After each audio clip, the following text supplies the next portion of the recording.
5 minutes after the hour of 6 a.m. It's Friday, March 22nd, 2019. 30 balmy degrees outside, Shane. It's like, I don't know, I want to go out and get a tan. It's so nice out there. There's a word for this, Thomas. What is that? Spring. It's springtime. Well, springtime in the Rockies isn't all it's cracked up to be, you know. Well, you guys got a huge snowpack. I mean, look at the flooding in the mid. Nebraska, 70% of the state is underwater. I know. Yeah, that's going to make it really tough with farmers trying to get their crops in. By the time they can even get to the fields, it's going to be, it's not going to be anytime soon. I don't think. We interviewed some farmers in there. They said we're supposed to have one of these every 100 years. We've had 4 in 10 years. Yeah. So. Well, our forecast doesn't look much better, Shane. So really, yeah, really. 41's our high today, 25 overnight low, 43 on Saturday, 38 on Sunday, and a very small chance of rain and snow on Sunday. Monday, 46 degrees, 26 will be the overnight low, and then Tuesday, 47 is the end of our good days, Shane, because on Wednesday, the 43 will be the high on Wednesday, and 1 to 3 inches of snow. And then on Thursday, 35 degrees and another 1 to 3 inches of snow. In fact, they revised that down from 3 to 5 inches just as we prepare for the show this morning. And then Sunday or next Saturday, 33 degrees on the 30th. And the end of March will be 39 will be our high. And then we also have a little bit of snow chance in there as well. But on Wednesday and Thursday of next week, we got about a 60 to 70% chance of overnight snow of 1 to 3 inches or so. So happy March to you. Well, all I can tell you is it's 48 degrees here on the Pacific Northwest and on the coast, and 72 degrees yesterday and expected to be 74 today. So I don't understand why this high, because we've had this high for 3 days. So yeah, I know you've been right up there in the high temps crazy. So you should be having the snow that we're going to get on Wednesday and Thursday. What's going on with that? Where's your snow and rain? Look, all I can tell you is I don't have a pasty face anymore. Okay? Well, that's true. Some redness. You got some pink. You got some pink in your cheeks. You do. I got some pink in my cheeks. I look like I came out of my bear hole, you know. Your hibernation spot? Recovering. All right. You are recovering. All right. Temperatures around the area, 24 degrees over in Livingston, Manhattan 17. Three Forks is 16 degrees right now. Gallatin Gateway is 27. Ennis is 19. And Gardner is 25. Big Sky is also 25. Over at the airport in Belgrade, it is 23 degrees, and we're right at a comfortable, balmy 30 degrees right here in beautiful downtown Bozeman. So we're happy about that. So there you go. We are. Yeah. Well, in 1765, and we talked about this a couple days ago, didn't we? Britain enacted the Stamp Act to raise money from the American colonies. Everybody revolted against these stamps and everything. Yeah, I think they posted it again because back then it took, 3 months to get the news because it had to come by boat. Yeah. And so they figured we didn't maybe get the message the last time, so it took them a week to give it back to us. Anyway, the British in their 10-year war with Europe needed money, so they put a Stamp Act on, and then there was the tea tax, which was the Boston nail Tea breaker. Party, yeah, that was the. But that didn't come for another 10 years. But yeah, between 1765 and 1775, Britain basically put VAT tax on. It was a VAT tax, so not a good thing.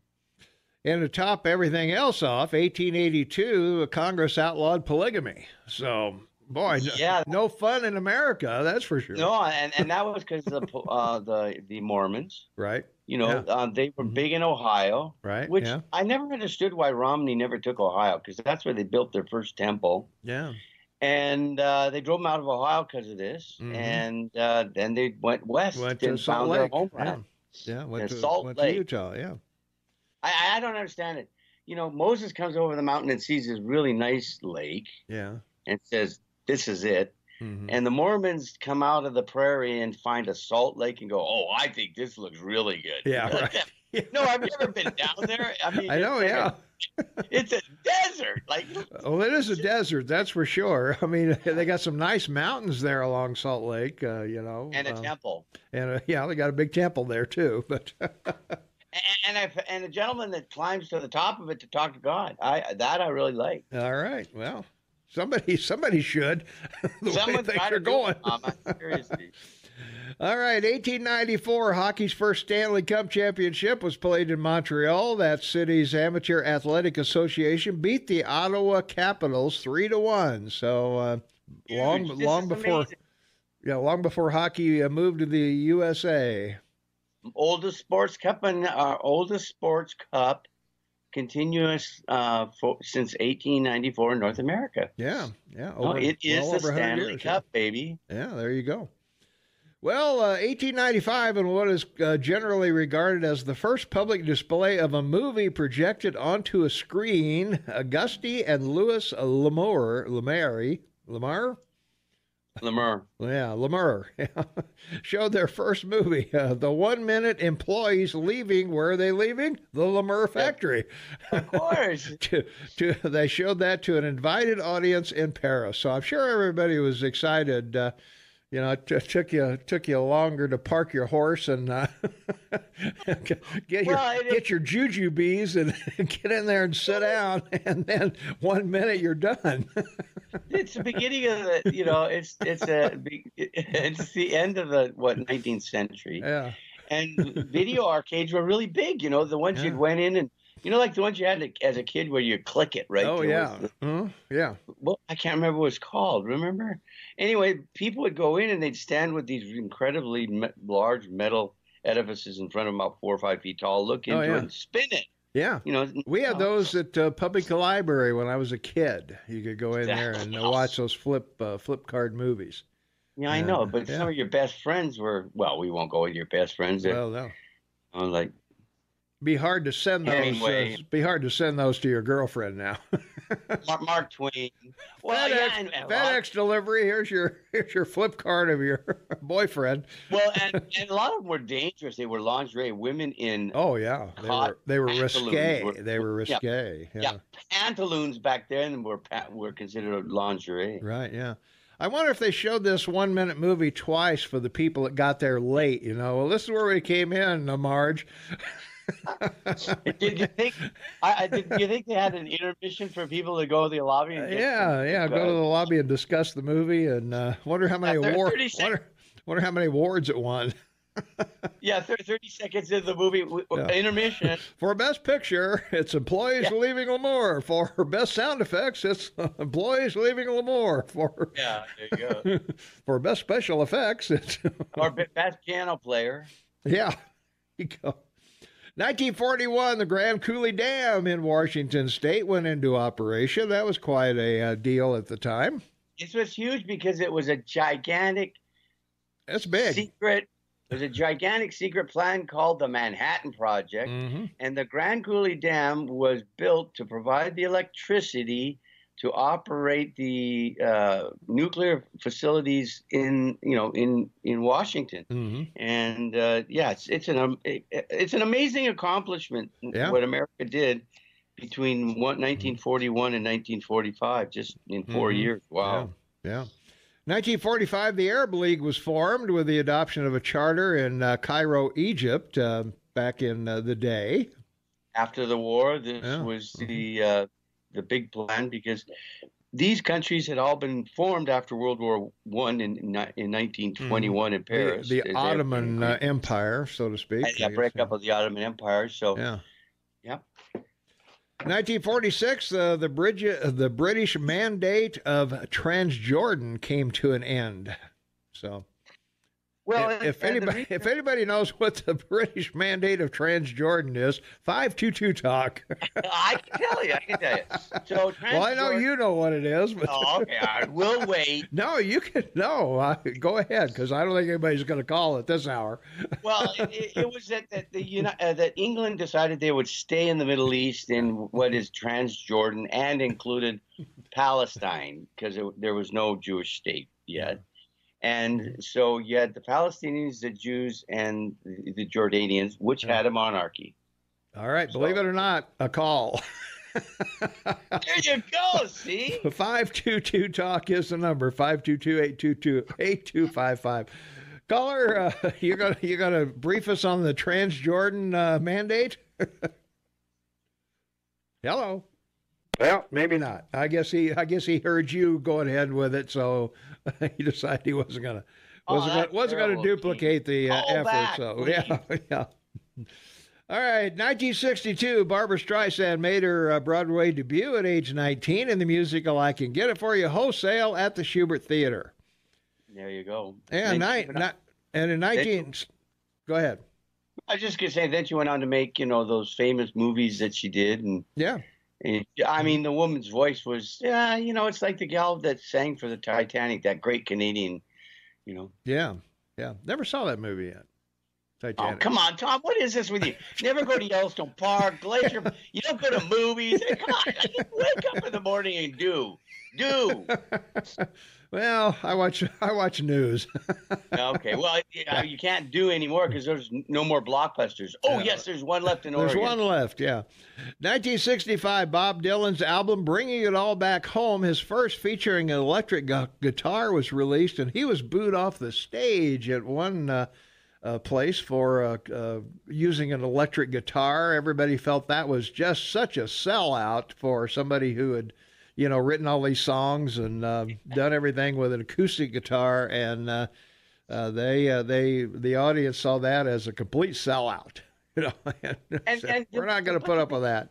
The great thing about back then, I remember about all these musicians. They do their albums, and of course they made a lot of money on them, and we talked about them getting 3 cents a play on the radio, but they'd go around to venues that were small and perform, like 1,000 seats, 1,500 seats, 500 seats. Yeah. So you could see them up close and real. That's true. Yeah, they used to travel. Buddy Holly and the other guys got killed in that little airplane because they were traveling from little town to little town and performing wherever they could, and that's how they sold records in those days. That you got to go out and see the actual person, and it was. Gas was fairly cheap, and you could travel by bus, and you didn't have a whole lot of a big sound crew like you have now to go with them. So what surprised what surprised you the most was you heard them on the radio and loved their voice and their music, and then you saw them live and you went, "Boy, is that person ugly?" Mm-hmm. He doesn't fit the voice I hear on the radio. Yeah. All right. Yeah. Well, we need to take a quick break here. Okay. We can continue on with the news of the day or this day in history after this break. Okay. But, we got Montana News and Agriculture, of course, and we've got the Headwaters Livestock Report with Jeff McGinnis and other things. So stay tuned. And Shane and I'll be right back. 25 minutes after the top of the hour, it's a Friday, March 22nd, 2019, 30 degrees outside. Shane Matavin on the line with me from Vancouver, British Columbia. Tommy Goloff, your morning mayor in the house, and you are on the KMMS Morning Soapbox with Tom and Shane. And good morning. So call in and post a question today. Yeah, what's our question of the day? Well, our poll question of the day is, is it time to abolish the Electoral College? Is it time to abolish the Electoral College? That's been in the news a lot lately. Your choices are yes, it's outlived its usefulness, or no, it's worked great for 200 plus years or over 200 years. So yes or no. And for both parties. And for both parties, it's worked well. It's worked well for both parties. Yes, it has, yeah. Let's see. We are going to have Tom Burnett from the legislature on at 7 o'clock. So we'll look forward to listening to Tom. He's a local congressman here in the legislature, and we'll be happy to chat with him and see what what is important to him at the legislature that's going on right now. They're winding down. They got about 5 or 6 weeks left. They're working on the budget and all that. So we'll be talking to Tom about that coming up in the 7 o'clock hour. So stay tuned for that. We're talking about this day in history, Shane, and a jury in Anchorage, Alaska, found former tanker Captain Joseph Hazelwood innocent of 3 major charges in connection with the Exxon Valdez oil spill, but convicted him of a minor charge of negligent discharge of oil. Yeah, what a story, eh? Wasn't he half in the bag when he hit the that thing? was the problem. Yeah. I was gonna say, he was 3 sheets in the wind when he hit whatever he hit, some pilings or some bridge or something. Yeah, and one of the global studies that was done, and because, this brought in the whole concern about oil spills once again, is that people that use motorboats, not commercial, but personal boats, they spill twice that amount every year into the ocean when, using their boat in the water.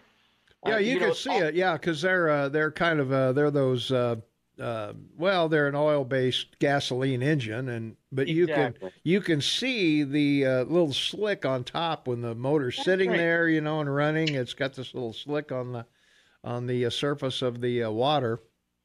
But oil's been part of the planet from the beginning, so it just goes back to being part of the planet. It's just the circle of life. That's it. Well, in 1991, high school instructor Pamela Smart, accused of manipulating her student lover into killing her husband, was convicted in Exeter, New Hampshire, of murder conspiracy. That's pretty good, isn't it? Teacher in New Hampshire. Yeah, I mean, of all places. Yeah, I was going to say. Stiff-necked, stiff-collared New Hampshire. Yeah, well, maybe there's not a lot to do in New Hampshire. Maybe she liked a little better lifestyle than a teacher married to, I don't know, a Bernie Sanders type, maybe. Well, we really can't get into this. It's not the 8 o'clock hour yet. That's true. It's not. Well, in 1993, the Intel Corporation unveiled the original Pentium computer chip. So there you go. So that was quite a... And the reason this was so important is that this whole IT innovation started during the Reagan administration, as you know. It saved your economy, as we've talked about, over 45 million jobs. And this upgraded to the PC. So it created the opportunity for a PC instead of a box computer. There you go. Got to get out of here. Yeah, we got to pay a couple bills here. We got Fox News coming up next. Got Montana State News. Got Brett Foster Weather. Got Jacobus talking to you. He's on tomorrow. Right. He's on tomorrow, 8 to 11. So stay tuned for that. And we got Tom Burnett from the legislature. He'll be with us at 7 o'clock. So we'll be chatting with him. And stay tuned. Luck come. 24 minutes for the top of the hour. It is Friday, March 22nd, 2019, 30 degrees outside. Good morning, everyone.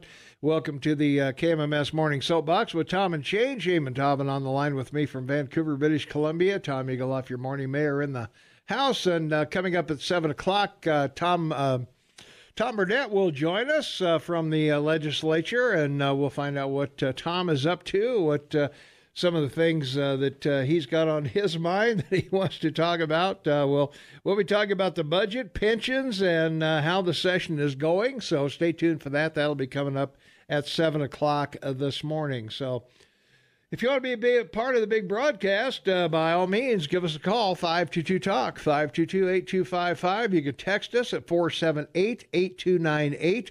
And we also have a new message on our app, our AM 1450 KMMS app. So if you got your smartphone handy, when you open the KMMS app, you'll see the listen button, and right next to it is a message button. So hit that, and you can zip a message to us very quickly. You don't have to go through the text part, and that's just a real quick, easy way to get a message over to us. So check it out, try it out, and we'll be happy to entertain your thoughts this morning as we go through the day here. And, well, Shane, with all the snowfall, the big issue is flooding. Flooding in Bozeman, flooding in Livingston, flooding in anywhere where there's a tributary of any kind. So it's and it's amazing too, because in your state, there are probably several places you could have dams built that would be able to help, create, electricity and so forth, and prevent flooding. So, but the Gallup Valley is interesting because of the way that the wonderful rivers that flow through it come out of the mountains, because there are no real deep valleys. No. It's very unique in the world that the creeks to streams to rivers in your valley develop. All do naturally, but in your valley, it's very special because it comes from across the foothills into your valley, and it's pretty cool. It's a wonderful place. Yeah. Great place to take a helicopter ride. Ever been in a helicopter, Tom? Only in Vietnam. Of course. Right.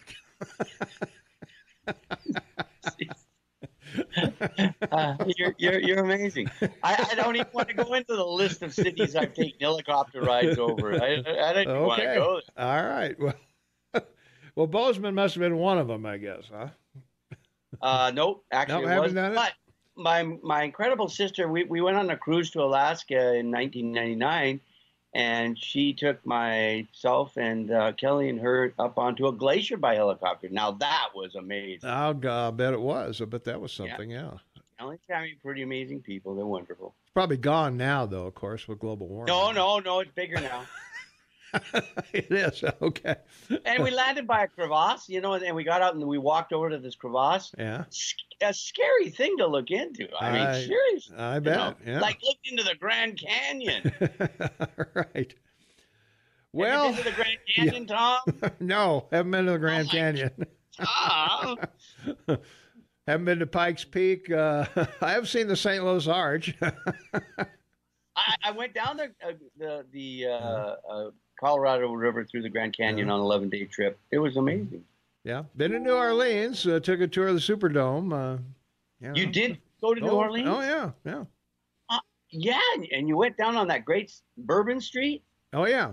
Well, fabulous. I don't know what I don't know what it's like now, but when we went, it was strip clubs and T-shirt shops. So I don't know what it is now, but pretty much the same thing. Bars. Yeah. Bars. There are some just bars. Yeah. Well, there were bars and yeah.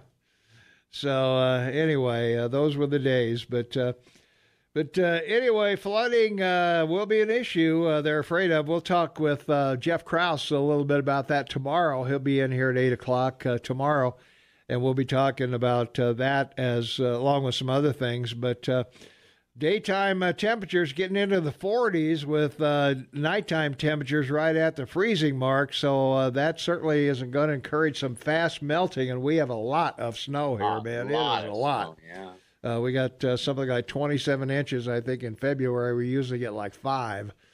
So we definitely got dumped on, and as testimony to the 2 cave-ins at MSU and one at Bogart Park. So that's right. Well, your rivers are the headwaters of the Great Mississippi. So that's true. Yeah. So around town, they think the Bozeman Creek probably will go over its banks, and there's the one out by Riverside Country Club. Bridges and whatever roadways may be impassable for a while as we get this, and the ground's still pretty hard, frozen. From our minus 25 temperatures. That doesn't go away anytime soon. So that water's that water's just going to sit on top of the ground. Yeah, and these ice packs in rivers, it's just an amazing thing to watch. Ice packs in a river. Yeah. Well, as they break up, they get caught on the bridges, and then the water backs up into that until they melt. So it's quite a thing here. And then, of course, you got all the debris in the waterways as well, and they block the culverts and all of that. And there's just no place for this water to go. So. Well, we'll see, but they're predicting unprecedented spring flooding for this area, and as you mentioned earlier, in Nebraska, where they're almost the whole state's underwater there, and man, it's a definite mess there, and plus when the snow starts melting in the northern areas, that's going to come down and really this is going to be a bad situation for the folks in the Midwest. President Trump signed another national emergency at the request of several central state governors. So once again, nobody says anything about that emergency. Yeah, well, I guess that's a crisis you can physically see, but there's not a whole lot of people swimming in Nebraska. So I guess if we saw illegal aliens swimming across Omaha to get that's right. we would do something about it. But we got to do something about these efforts here that people pay us to be here. And Noxatril warning: if you got kids in the car or what around, you may want to stop this break or turn your radio down. We'll be back in 2 minutes after Noxatril will be the last one. So. 14 minutes before the top of the hour. It is Friday, March 22nd, 2019, 29 degrees outside. We're going in the wrong direction, Shane. We were 30 earlier. Now we're falling down again. So I don't know what's going on out there. But you got to get that shiver on. Yeah, well, I think somebody should slap Sue Cosner. I don't know. That's right. Those are such obnoxious. We've got to get them off during, at least from 6 to 9 anyway. We need to get rid of them off of there because this isn't the place for that. I don't know. Plus, in Montana, who needs it? We're all men. That's right. We have no problem. Let's go. Yeah, Montana's where men are men and sheep are scared. Yeah, that's true. That's North Dakota, I think. But anyway, I'm sorry, North Dakota. Yeah, right. That's a North Dakota joke. Wrong state. Right. Well, Trump signed an executive order to protect free speech on campuses. Isn't this amazing? We need free speech on campuses. That, we can't have conservative voices on college campuses. My gosh.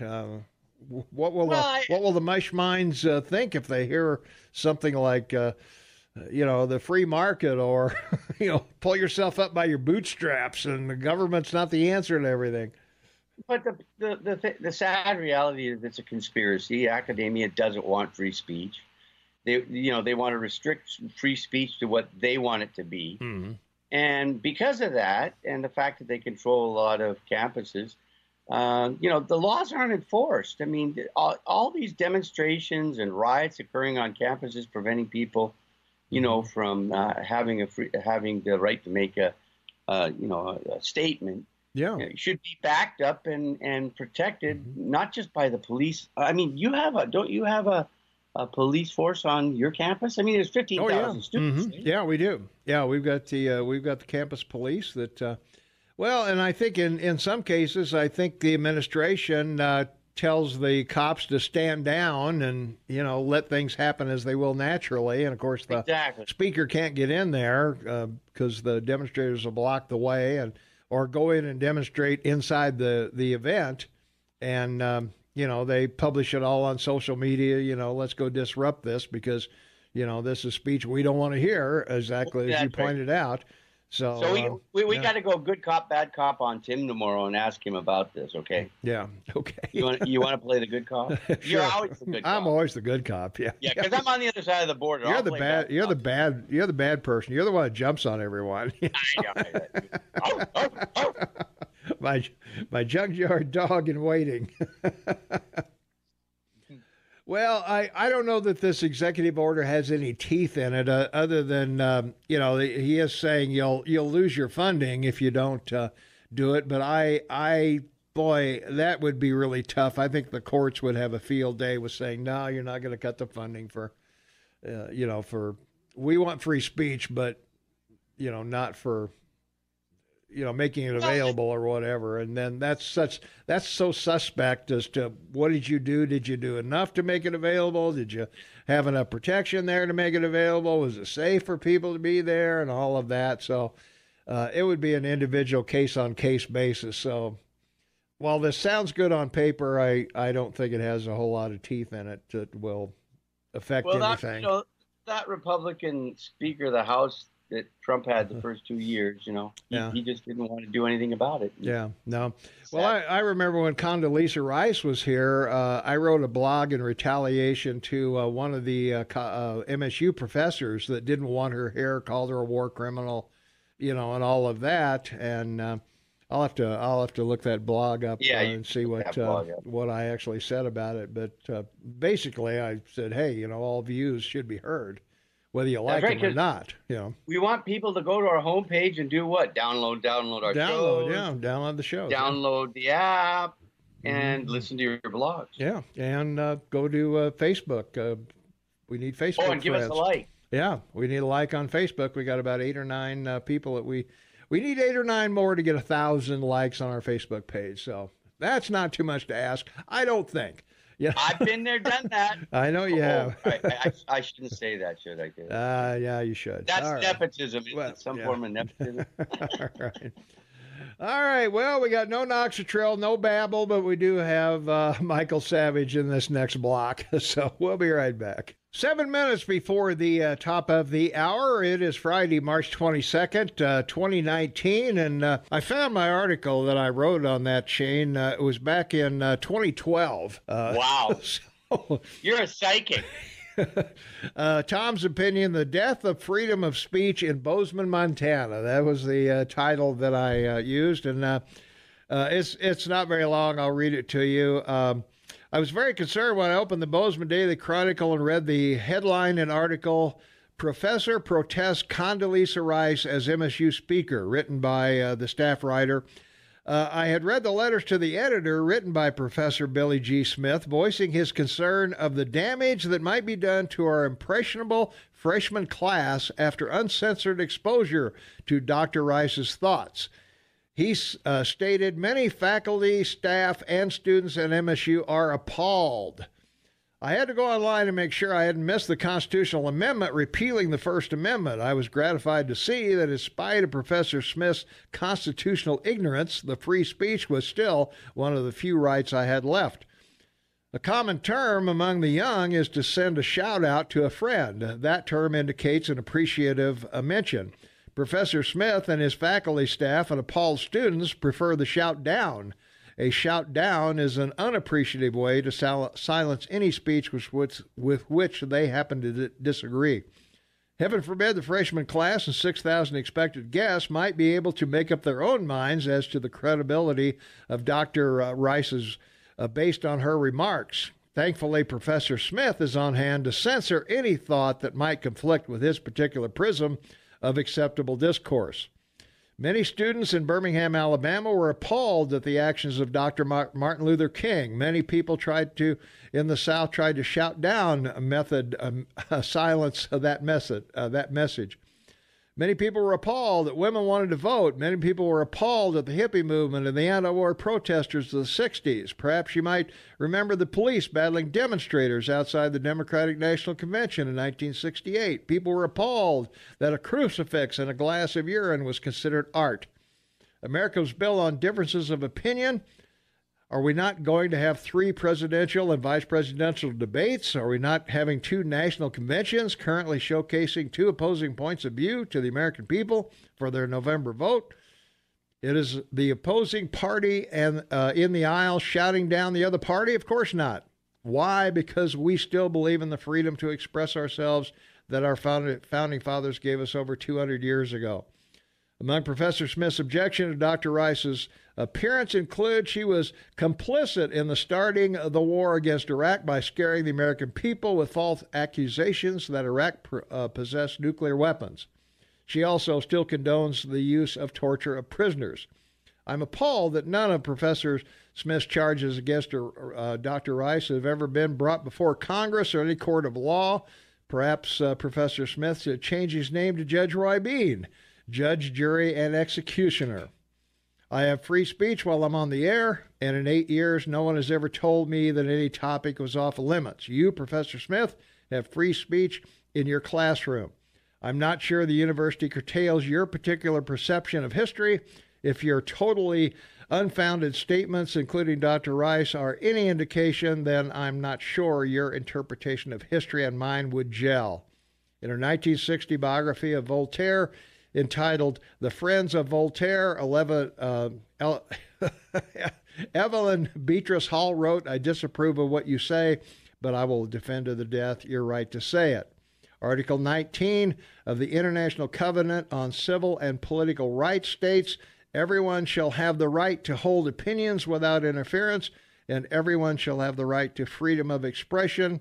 This right shall include freedom to seek, receive, and impart information and ideas of all kinds, regardless of frontiers, either orally, in writing, or in print, in the form of art, or through other media of his choice, provided you get Professor Smith's okay first." Wow. Righteous Eagle Man hits it out of the park once again. 2 points of your blog. Yeah. The first one is Voltaire, French philosopher and inventor, and is renowned to this day as having written more letters than any other living person, and actually developed a glass gun, first gun he created from the people he wrote to had got all their ideas about it. So there you go. All right. Number two, yeah. Number two, everybody should remember, if you're intolerant of another person's point of view, you're a bigot.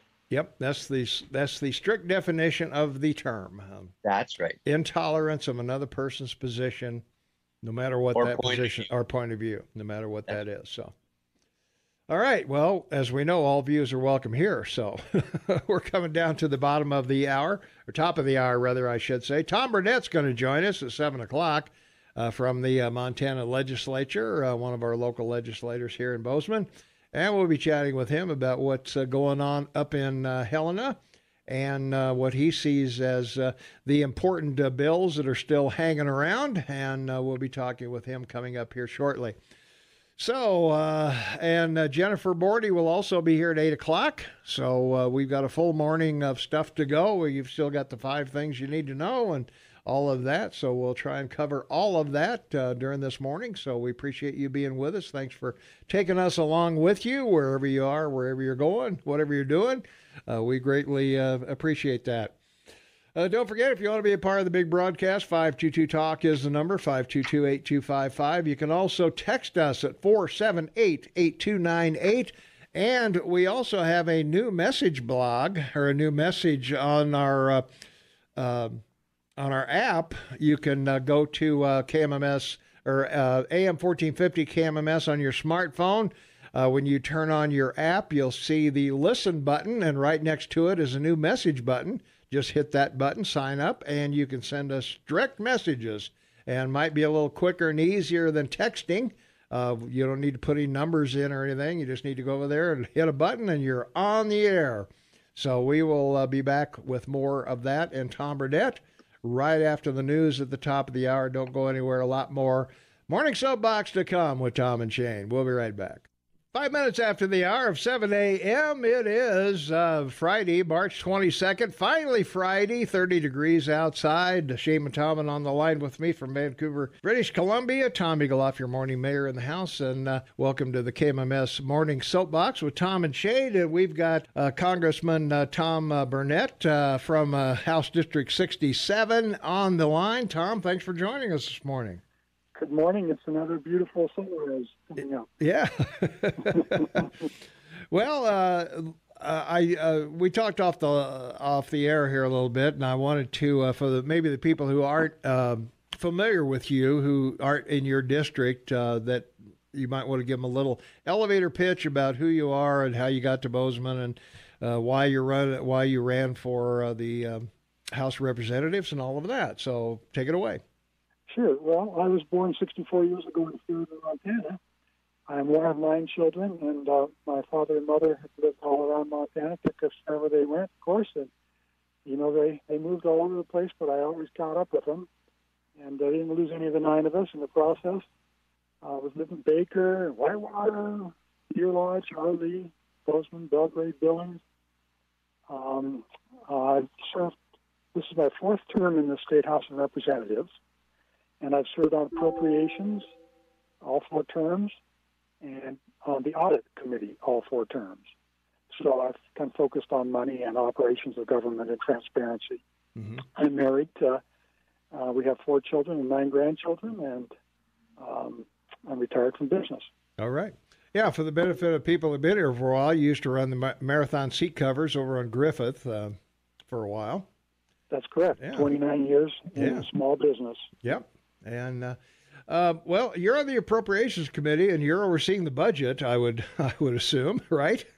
Correct. So the Appropriations Committee is divided into several sections. The 2 biggest ones are education and health and human services. I've served on both. I've been on health and human services 3 times. And so that's about a $4.3 billion spend, which is really over our heads. No matter how much you spend, the time you spend understanding it, you can only be so surgical and so well informed. The total budget in House Bill 2 is $10 billion. The total spend, including things not in House Bill 2, is $14 billion over a biennium. So we're talking a lot of money. If you divide that up among all Montana households, you're talking about a $40,000 deal. Mm-hmm. Yeah. So how are the appropriations going? Is there, because I know there was, there's always a lot of things that you want, but we just don't have the budget to do. You have to balance the budget, obviously. So are there bills that you see that, boy, we really need them, but we just don't have the cash at the moment? Well, the big picture is House Bill 2 is the major spending bill. Right. And as I said, that's about $10 billion per biennium. And some people would like that to be a lot bigger because there are things that seem needful and desperately needful, but that requires more taxes. Yeah. And there are some who see things in that $10 billion that are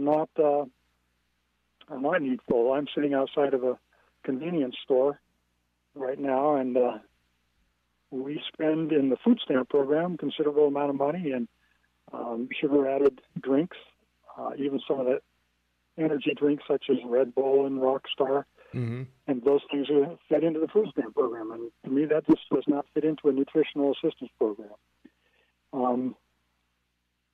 I've watched education spending. Of course, everyone's a friend of education, but our enrollment recently is down 1.9%, but the spend is up 6%.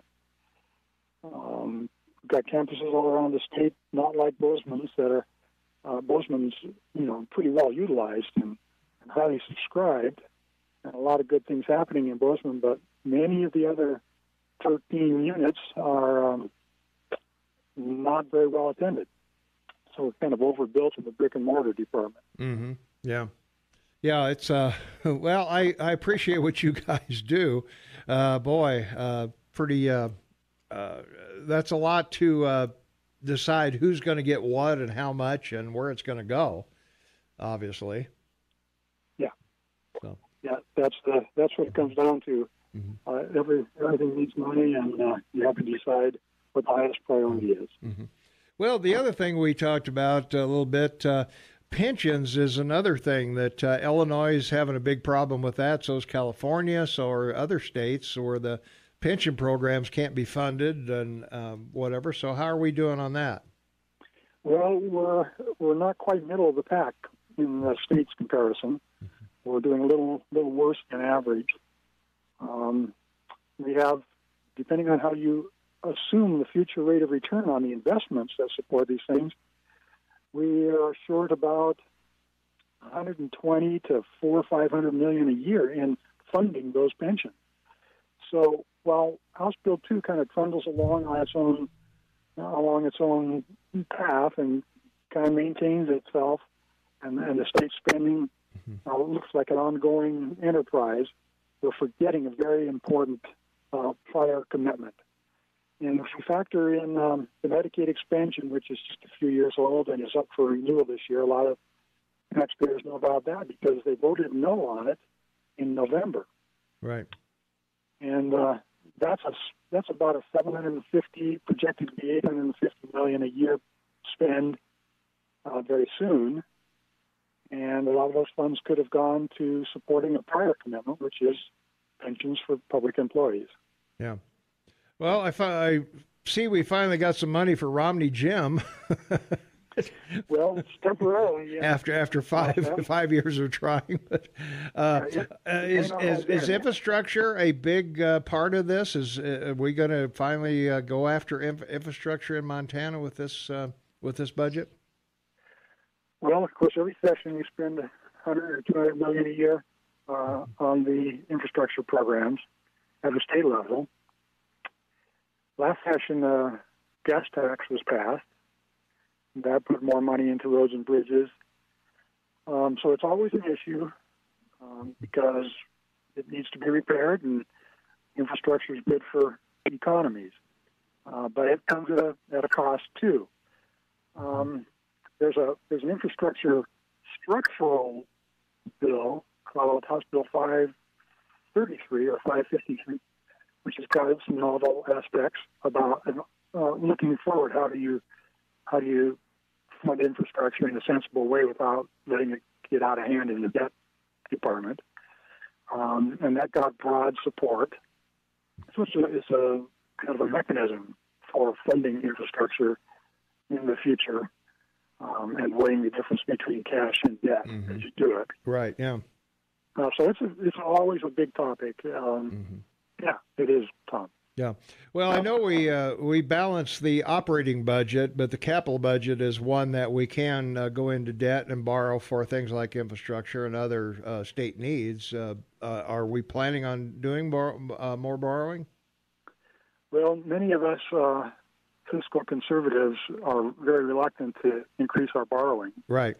The state's not heavily indebted compared to other states. So the big spenders would say, "Hey, we've got room to borrow," and but some of us like to keep the watching what's happening in our federal government. We don't want to let that cat out of the bag very far. Yeah. So well, in the past, we've had some budget surpluses. Yeah, and of course, a budget surplus means that people have paid too much. Too much. We have to keep our eye on the taxpayer. I know. Where's my check in the mail, Tom? Yeah. It'd be nice to send some of that money back. Right. We're gonna take a quick break here. I want to see if we can get a better connection with you. You're a little fuzzy, but maybe we can get you to call us or right back. And while we take this break, maybe we can get a little better connection. So we're talking with Tom Burnett of the legislature in Helena, House District 67 here in Bozeman, and we'll be right back with more with him right after these important words. 17 minutes after the hour, it is Friday, March 22nd, 2019, 30 degrees outside. Welcome to the KMMS Morning Soapbox with Tom and Shane. Shane on the line with me from Vancouver, British Columbia, and Tom Eagleoff, your morning mayor in the House. And we have Tom Burnett of House District 67 on the line. And we want to talk a little bit, Tom, hopefully we got a little better connection with you. And we want to talk a little bit about some of the things that are your pet projects and what you would like to see happen up there. Yeah. Well, being on the budget committee, I'm always trying to find a way to save the taxpayer money. I'm concerned about the pending Medicaid expansion renewal, which will be a hot topic in the next 30 days. We're about 60 days through a 90-day working session.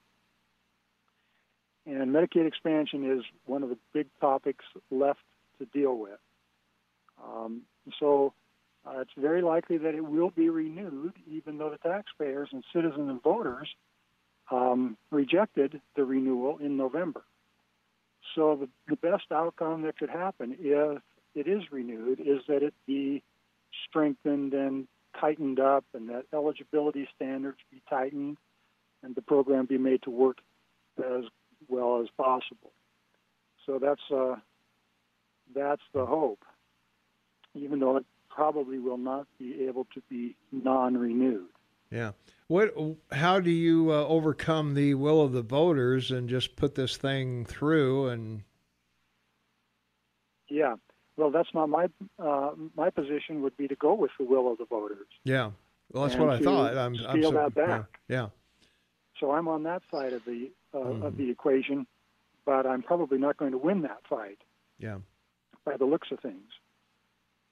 So I am trying to help increase the eligibility standards and tighten up the operation of the program as we go. Mm-hmm. All right. Well, that's what we are doing sitting out here. Every time we turn around, there's another latte, another pizza we got to pay for in taxes or something. They just say, oh, it's just a pizza, it's just a latte, it's not much. So why are you complaining? Well, I'm up to my ears in pizza and lattes right now. So exactly. Well, this is a lot more than a pizza and a latte. Well, that's what I'm saying. That the government was funding 30% of this thing, I think, or 90% of it actually. For 3 years, and then it slowly starts dropping off, and we've got to start picking up the tab, and we just don't have the population to do that. Yeah, and you have to look at that federal money that comes back, so to speak, as 2/3 of that we had to send to the federal government so they could send it back to us. Yeah, that's what I'm saying. And they don't always send it back to us. That's right. And this is a 750 to. It's projected to grow in the next year or two to $850 million a year to fund this Medicaid expansion. That's not regular Medicaid. Regular Medicaid is for aged, blind, disabled, pregnant women, and low-income children. Right. Mm-hmm. The expansion population is able-bodied adults, mostly without children. So there's two different things to look at, and the expansion is about a $750 to $850 million a year project. You divide that by the households, and that's $2,000 or $3,000 a year to support that program. Yeah. Well, that's what we're saying. We just don't have the population to do that, and we're still in per capita income. We're still in the we're still in the 40s, aren't we? I think of the 50 states, aren't we? Somewhere in the between 40 and 50, in there somewhere.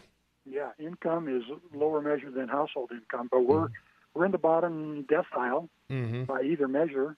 Well, maybe the second to bottom decile by household income. Sure. But yeah, we don't. It's not a cash flush state, and we have to respect the people who are working hard. And I'd like to shout out to the people who support all of the good work of government and some of the questionable aspects of government.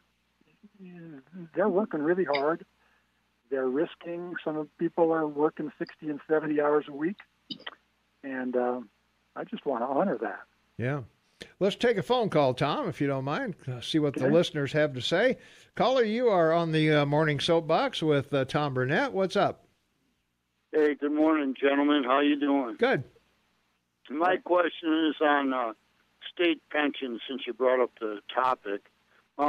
If I were to draw a parallel, let's assume I purchase an annuity, and when the underlying insurer hypothetically goes bankrupt, I still have a double line of defense because there are also reinsurers backing them that would ensure that at least I get a portion of my money back. And there's also the state guarantee fund. With MPERS, assuming that they ever, get in serious financial trouble, they're so linked to the stock market and investments. What safety net is there? Because, at a very vulnerable time when people are relying on that as a fixed income, and not only does it not keep up fully with cost of living increase, it would make them extremely vulnerable. So what is the long-term plan other than just relying on the stock market to ensure that money will be there for people counting on it? All right. Hey, thanks for the call. All right. Tom, what do you think? Yeah. Well, that's well put. Yes, the only backstop these pensions have, they're not reinsured, and they're not backed up by a pension guarantee corporation. The only backstop the state pensions have is taxpayers. And so it's very important that these things be treated correctly so that future taxpayers do not have a huge burden for actions that were our responsibility today. Yeah, those backup plans aren't free. They want you to pay for them, I think. That's right. So we should be very frugal in the other areas of the budget so that the pensions can be properly funded, or there's going to be growing growing risk Yeah. to taxpayers. Well, that's what we see in Illinois, and as we pointed out many times, states can't go bankrupt. You can't go. Your cities can, but states can't.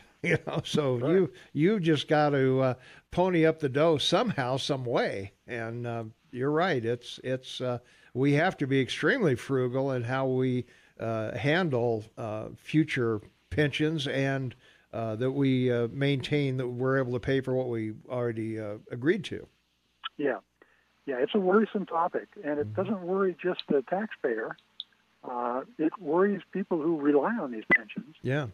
Because they're only about 70% funded right now. Mm-hmm. And I don't know if people get a little worried when they think about their pension being 70% secure. Yeah. Well, I would understand that. I think all of us out here on Social Security, which you're about to go on, would think the same thing. Hey, wait a minute! I don't want to see Social Security go broke every time we hear that it's going to happen. Well, the other thing with these pensions too is the courts aren't going to back the state. They're going to tell you to pay those pensions, unless you can renegotiate them somehow. But normally that doesn't work too well. It didn't work in Illinois anyway. Yeah. Yeah, Western law is built on the idea of contract.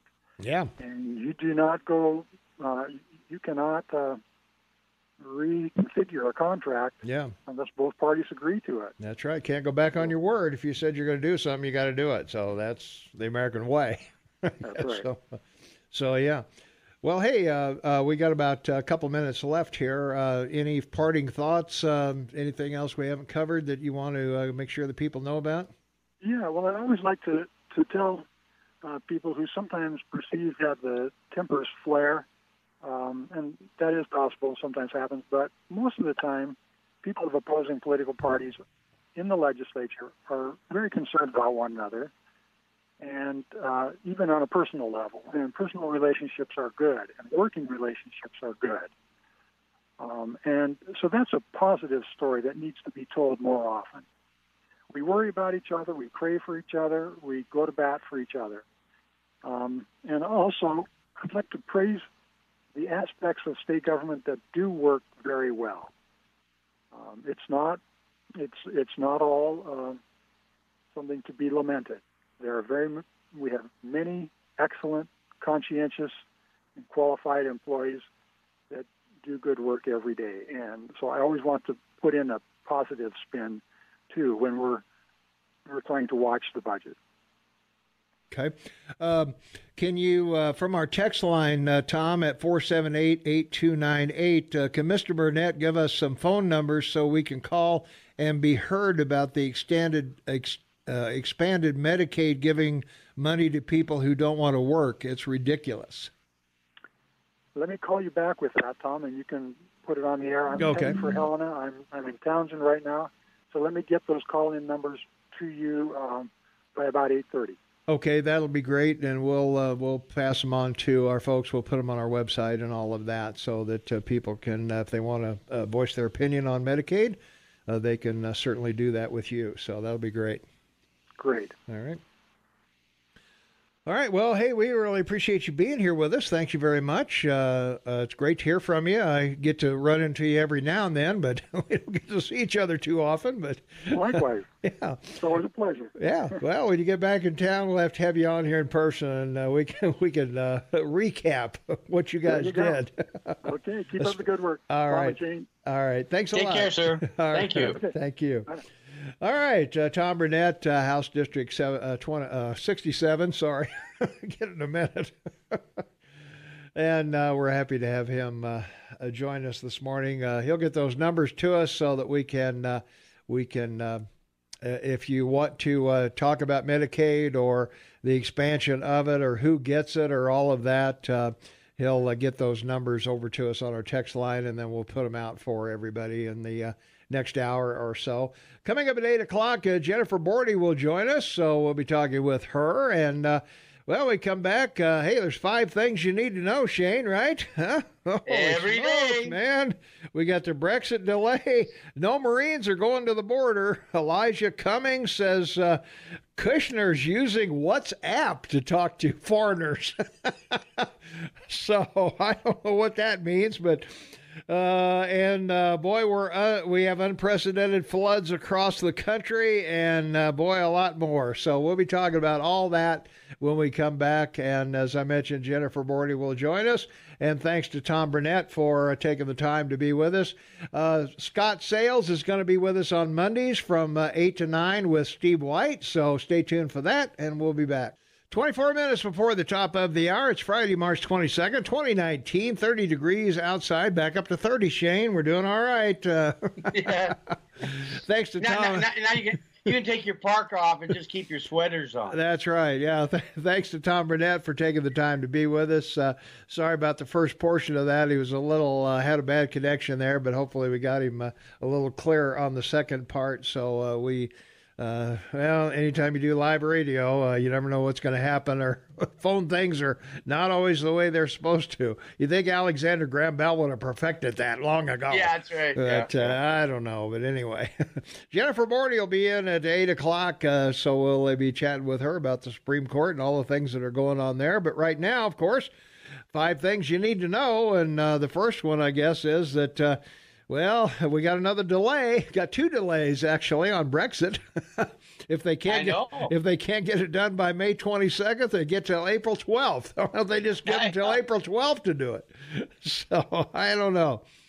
But anyway, they're trying to cut a deal that will I don't know how they get out of this deal. So not sure what kind of deal they're going to have to do with the EU that's going to be acceptable to everybody. Well, actually, it's the internal House of England under May that's creating the problem. The Liberals smell blood in the water and want an election and maybe another referendum. But it's the backdoor problem with Northern Ireland. We've talked about this, and the Liberals know that because Ireland wants to stay in the EU, and Northern Ireland doesn't want a border put up, again between England and Northern Ireland. They want their border open. So right, that's what the House is really arguing over in her solving this problem, because the condition the EU set was, we'll give you this extension if the House will approve the deal. Yeah. So. That's what it's come down to, Northern Ireland. It's always Northern Ireland and the UK have always had an issue. Yeah. Well, and Scotland didn't necessarily want to leave either, but they're kind of tied. Right. They're tied to them. So we've got that issue as well. So, and as we said, I don't know that it's going to affect the U.S. Very much, whether they leave or they stay. Nothing. I mean, none of our agreements are going to be. Have to be redone or anything like that. England's still going to be England. But your president wants to redo a trade deal with England to the benefit of the British and the Americans, and not Europe. That he's a full supporter of England, as he is with Israel. Yeah. What a huge thing for him to announce the Golan Heights, folks. This is so important. The Israelis have the Golan Heights they took in the 6-Day War, and it's a rise in the northern part of Israel up. It's not a mountaintop. It's sort of a rise, a butte, and it looks over the plain of Armageddon and hundreds of miles into Syria, so they can see what the Syrians are doing or coming towards them. Yeah. So, this is, again, another promise made, another promise kept. Presidents have never done it. And, your president steps into the fold, and does the deal. He does it. This is why the guy's so great. He doesn't care. You make a commitment. You got to stick to it, right? Well, yeah, I would agree with that. I think one reason the other presidents haven't done it is that we've had unrest in the Middle East, but not at the level it is now. So whatever you do, people are going to be offended in the Middle East, so it doesn't really matter. Well, let's see. I was offended at level 5. Now I'm offended at level 7. I don't know. Yeah. Well, this is an issue from back in the 70s, and the 7-Day War back there. If you want to start a war with Israel, you may want to plan on a little longer war than take them Well, on. it's a little difficult when they take out your Air Force. Well, I was gonna say, yeah. It was pretty much the 10-minute war. It took 6 days to give up. Yeah, that's right. It was over pretty quick. But Exactly. but yeah, I would agree with you. You know, if well, I don't know. You know, we conquered Germany, and we didn't take Germany as our personal possession, and we didn't take Japan as our personal possession, and you know, but I think in this case, you know, where Israel takes the Golan Heights, you know, who did they take it from? I mean, you know, so. Well, it's one of these issues, you know, that is a problem in the Middle East. But it's the same with Jerusalem. You know, they took Jerusalem, Yeah, and sure. and you know, and now it's the capital of Israel. So, the bottom line is, presidents have made commitments to get elected to do this and didn't. And didn't do it. Yeah. You know, Well, so the there same with moving the embassy. yeah. So to Jerusalem. Yeah. okay. We got to take a quick break here from our text line 478-8298. This doesn't have to deal with what you're talking about this morning, but I would like to get the word out about the Custer Gallatin National Forest released the 2019 travel plan, and they are planning on cutting all motorized vehicle travel road trails by 50% down from 450 miles to 225 miles. It is up for public comment, and in my opinion, the Forest Service is discriminating against disabled outdoorsmen that have no other way to use the forest. So thanks for putting that out. We're happy to do that. So it's a public comment. If you want to find out more about it, contact the I guess the Custer National Forest or the whatever whoever's going to shut it down. So let's we need our disabled people to get out in the woods and check things out. You know, we can't that I think is a worthy cause. So we'll be right back. 15 minutes for the top of the hour. It is Friday, March 22nd, 2019, 30 degrees outside. Tom Egeloff, your morning mayor in the house. Shaman Taubman on the line in Vancouver, British Columbia. And you're on the Morning Soapbox with Tom and Shane. And, the Marine Corps, General Robert Neller wrote in 2 internal memos that President Trump's unplanned, unbudgeted deployment of troops to the southern border has posed unacceptable risk to Marine Corps combat readiness and solvency. The acting Defense Secretary Patrick Shanahan and Navy Secretary Richard Spencer, Neller wrote that because funds have been shifted to border security and recovery costs from Hurricanes Michael and Florence are high, it has had to postpone much-needed base repairs and cancel or scale back military training in Indonesia, Scotland, Australia, and South Korea. And Marines rely on the hard, realistic training of the exercises to develop the individual and collective skills necessary to prepare for high-end combat. Well, General Neller is a part of the Joint Chiefs of Staff, as you know, the 5 heads created. It's surprising that he's making this mention. But the interesting thing is that the president wants the Army Corps of Engineers to go down to the border, baby. Mm-hmm. So and build the wall. And build the wall. Yeah. And it's a pretty amazing thing because, once again, just so everybody knows, that for 100 years, you had the Army on the border with Mexico, from 1845 to 1945. So, this has not been a problem that just arrived. You've always had a problem with the Mexican border. So, yeah. I know. Well, there's always been a question of the president deploying troops on American soil. You got the Insurrection Act and Posse Comitatus and all of that. Very stuff good, going Thomas. on. I know this stuff, Man, you're a good guy. I love it. I was born at night, but it wasn't last night, The righteous eagle, man. So, but deploying troops on American soil is kind of a touchy subject. National Guard, you can. The governors can call out the National Guard for whatever emergency they see. But the outlay he makes about the commander in chief, your president, making this decision he wants to protect Americans. I mean, what you mentioned and he, proposed was in reference of other people, like, Marines in Indonesia. I mean, that's great they're there, but let's protect America first because it protects Canada. Have a selfish motive. Of course, you got a selfish motive there, don't you? Well, heaven forbid we let anything happen to Canada. Oh my God! I can't have that happen. Can't have that happen. Largest trading partner with you.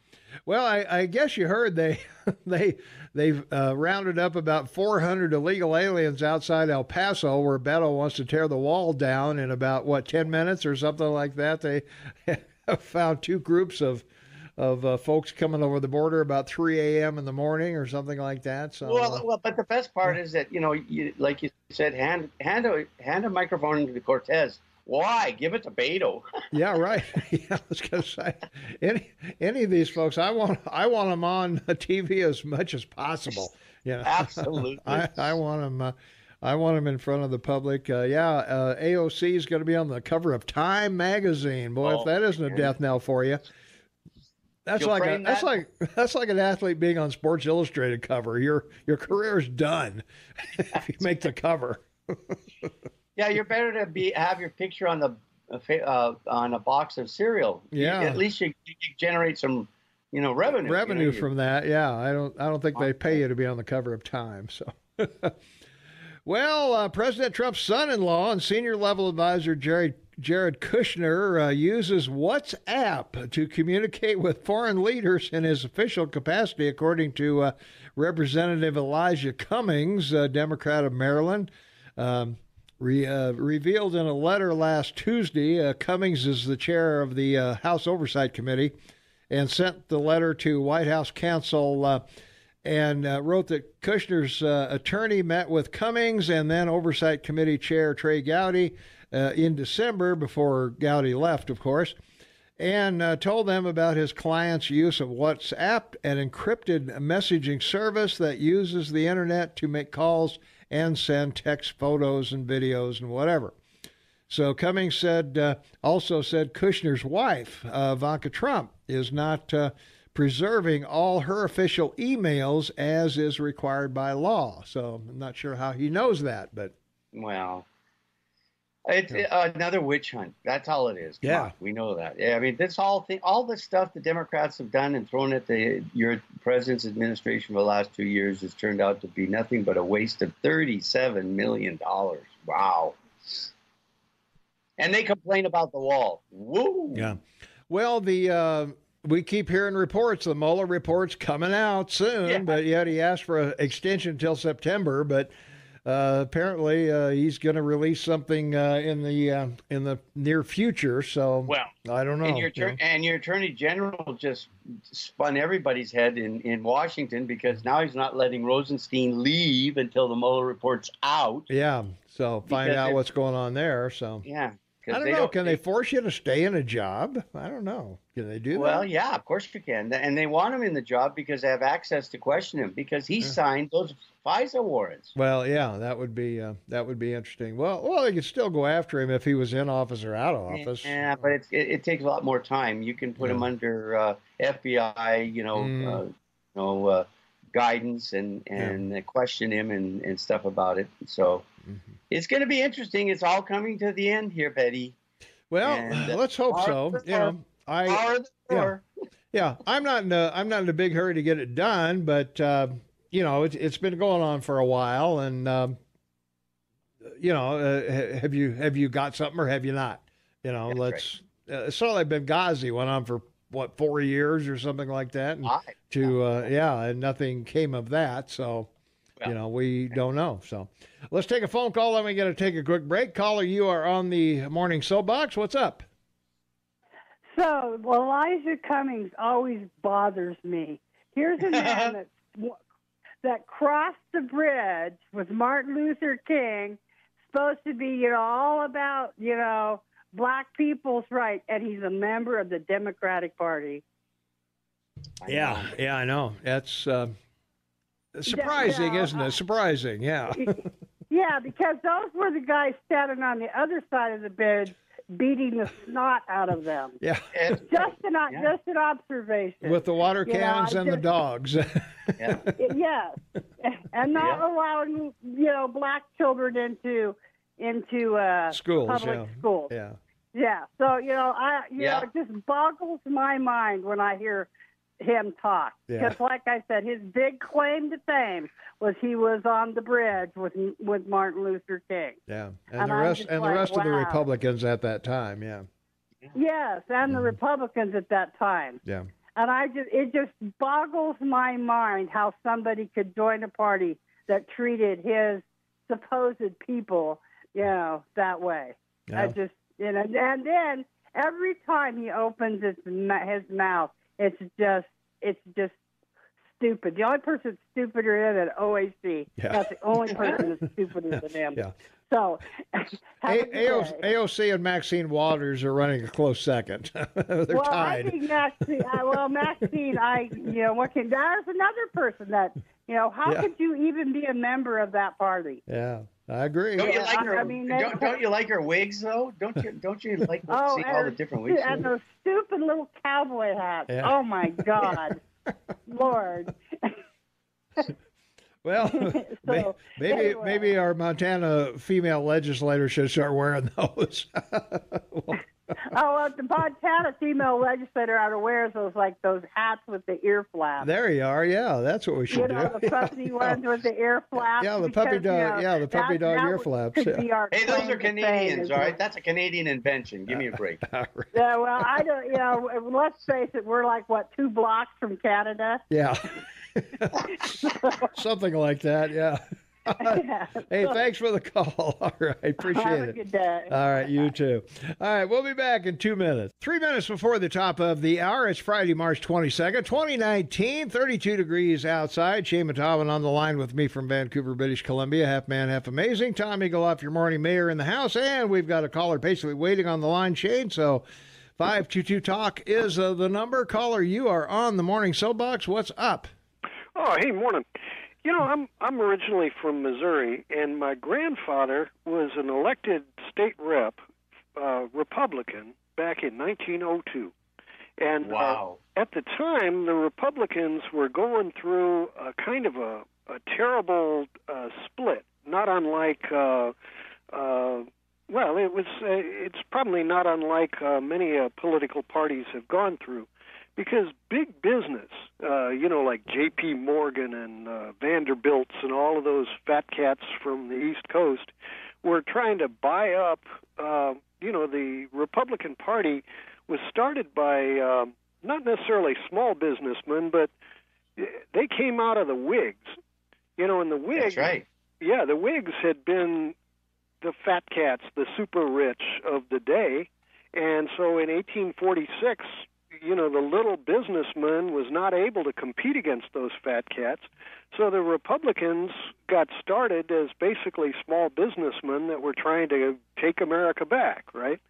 And so that, when my grandfather got elected, that was, 60 years later, 50-something years later. And at the time, he was still trying to save the Republican Party. But they weren't going to have it. And you can look in the history of Teddy Roosevelt. He created the Bull Moose Party just a couple of years later. That's correct. Because they had to give up. The Republicans had finally kissed ass to the richest of the rich, and they were holding steady. And so my grandfather and Teddy Roosevelt gave a last shot, and finally the Republican Party went on to create the 1929 Depression. And almost anybody in their right mind said that America's lost if you reelect a Republican. So that's how Franklin Roosevelt was able to stick in there for 16 years, 4 straight terms, because the Republicans had ruined their reputation, right? Yeah. So, all right. Hey, thanks for the call. Yeah, we got to go. What's interesting is my mother was a Democrat. She was also elected. Okay. Thanks for the call. All right. All right. We got to duck out here, pay a couple of bills. Hey, the young and talented Jennifer Bordy is in the house, and the law babe will be giving us her spiel on all things legal coming up in just a few minutes after the break at the top of the hour. So stay tuned for that. And, well, hey, it's finally Friday. 32 degrees outside. We're getting a little warmer. It's Friday, March 22nd. Finally Friday, and we're happy to be here with you. So stick around. Jennifer and Shane and Tom are back right after the news. 5 minutes after the hour of 8 a.m., it is Friday, March 22nd, 2019, 32 degrees outside. Shane and Tom on the line with me from Vancouver, British Columbia. Half man, half amazing, half junkyard dog, half Renaissance man, half whatever. That's an interesting addition of the parts of Shane. He's not slow, he's not fast, he's just half-assed. Yes. And the law babe is in the house. Jennifer Bordy is here, attorney at law, and she wants to talk about one of our favorite topics of all time, gun control. Yay! Yes. That's one of the few really, I'm going to say, hot potato political issues that obviously has a basis in law, because what is gun control but laws that are passed in order to regulate either the sale, the purchase, the transfer, the storing, the registration, the ownership, whatever, of firearms. There we go. So, and of course, this topic is timely today because of what happened in New Zealand. Right. And I wanted to bring it up because New Zealand, interestingly enough, has one of the toughest gun laws or gun control laws in the world. And I suppose you could say in most cases it's successful for them because, for example, apparently their police even very rarely carry firearms. Yeah. So they have very, very tough, strict gun control laws, and yet they had a massacre. And then it turns out, if you actually look at it, they've had previous massacres as well.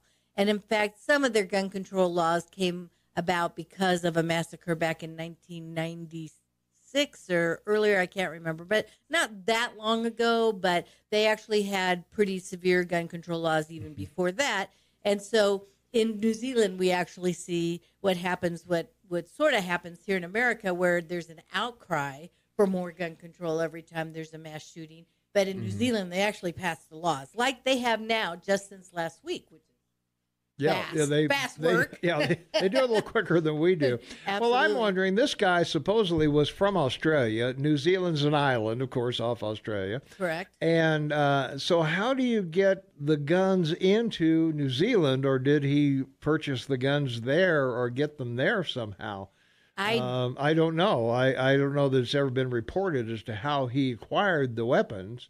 Yeah, I don't know. But I will say this. One thing that's interesting about New Zealand is their type of gun control, even though very strict, does not involve registration of the guns. It's all in licensing people to either carry or use or whatever guns. And so there's only limited circumstances where you can get licensed. There's not only an extensive background check, there is a home visit to make sure you can store the gun safely. It is really Well, even Australia has some pretty strict rules. They had a turn in your guns or buyback thing, and I think New Zealand's going to do a buyback thing because they're going to prohibit assault rifles, or what they call assault rifles. So they want to give you the opportunity to turn them in and get some money, I guess. So well, and a lot of the countries that have strict gun control laws, that's been an aspect of it, where they have bought back people's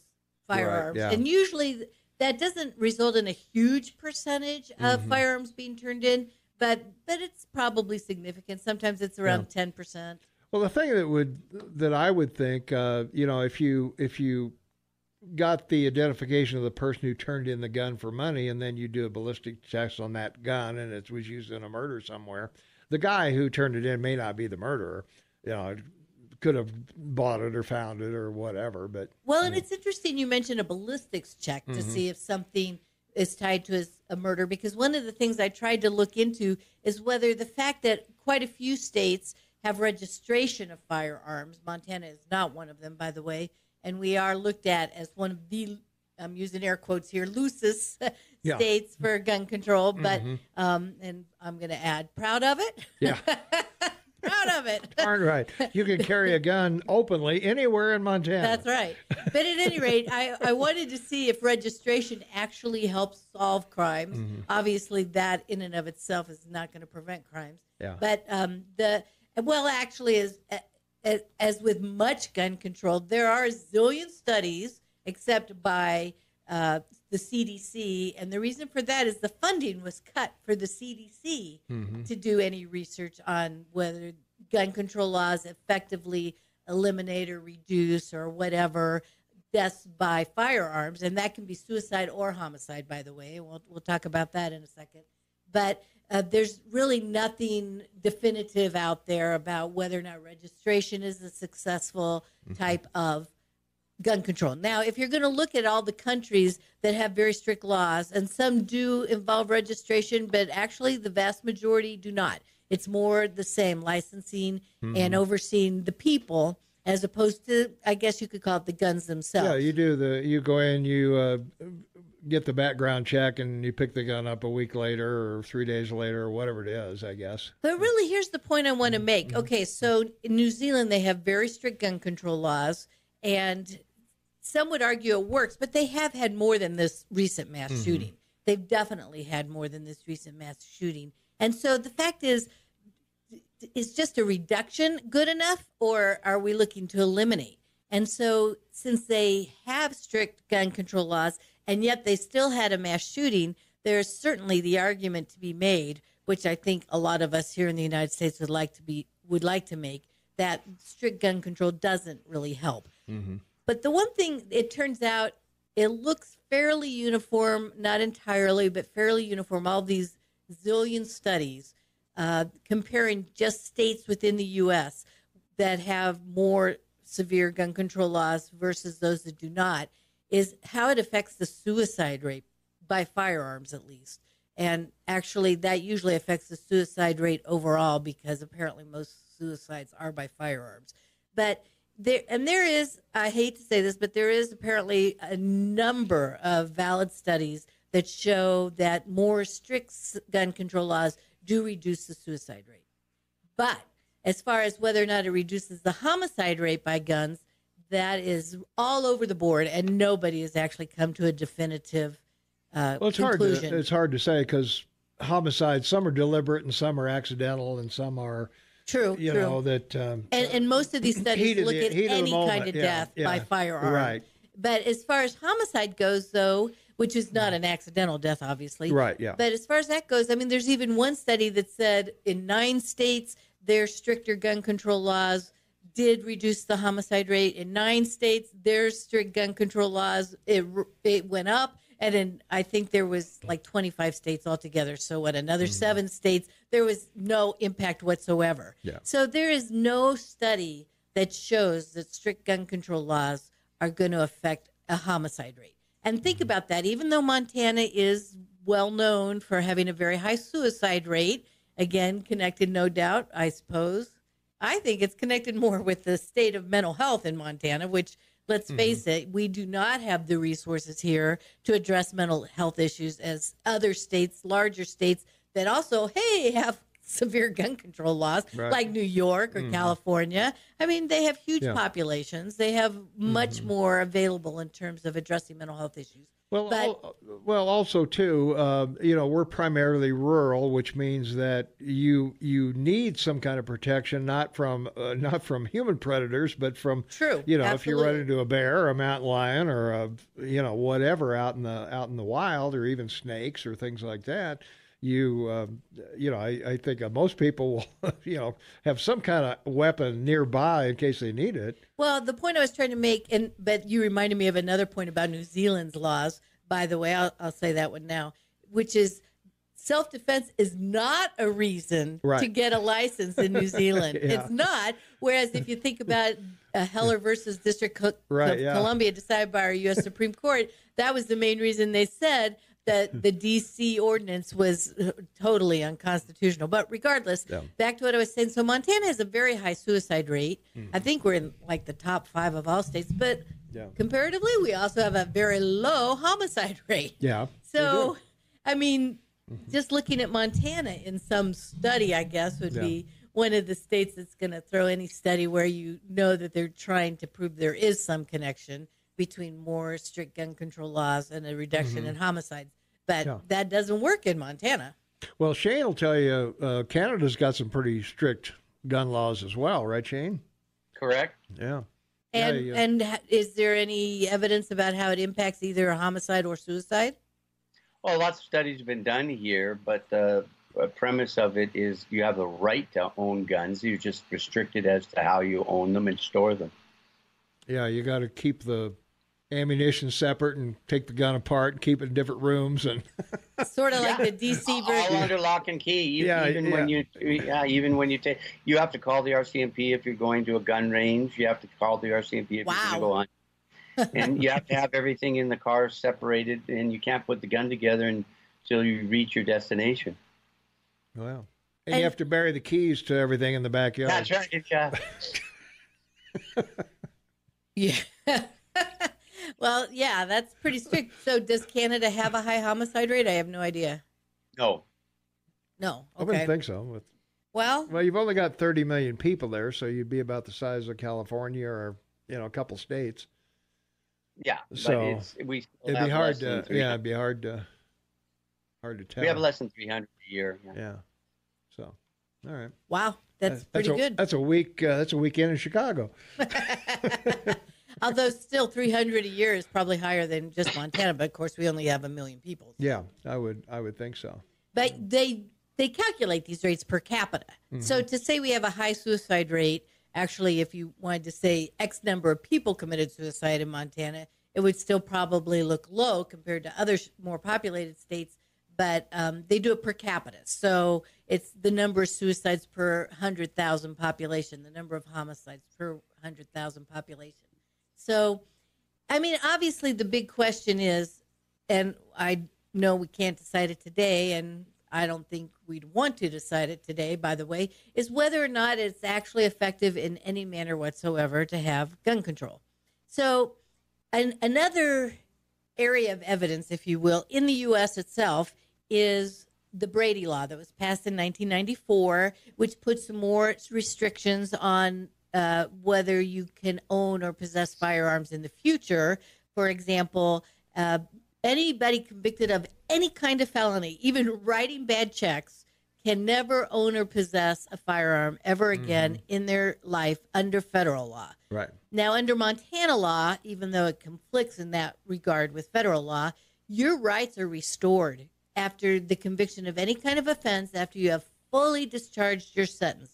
You're not on probation, you're not on parole, you've served your time, whatever the requirements of your sentence were, you would get back all your rights, which would include your right to bear arms, except that under federal law, you don't have that right if you've been convicted of any felony. Now, the other thing that's interesting, though, is there is one misdemeanor that is on the list of prohibited ever again from owning or possessing firearms, and that is a partner or family member assault, domestic abuse, whatever you call it, even an assault, if they want to bother to look into who the victim was, if the victim was an intimate partner or a family member, that it's still going to apply to you. I mean, you can hope that nobody's going to bother to look into, because just an assault on your record wouldn't show that. But regardless, and there is some evidence, and actually quite a bit on, I'm going to say unfortunately, I guess, but fortunately, that that restriction from ever owning or possessing firearms also in connection with whether or not you have an order of protection against you or a restraining order, whatever you want to call it in whichever state, that it has reduced homicides of intimate partners or family members. Okay. We got to take a quick break. When we come back, a question we're often asked is medical marijuana and being able to own a gun. We'll have you talk about that when we come right back. So stay tuned for that right after this. All right, one of your favorite songs by Circle. Absolutely, yep. And written by Paul Simon, though, before he was Simon and Garfunkel.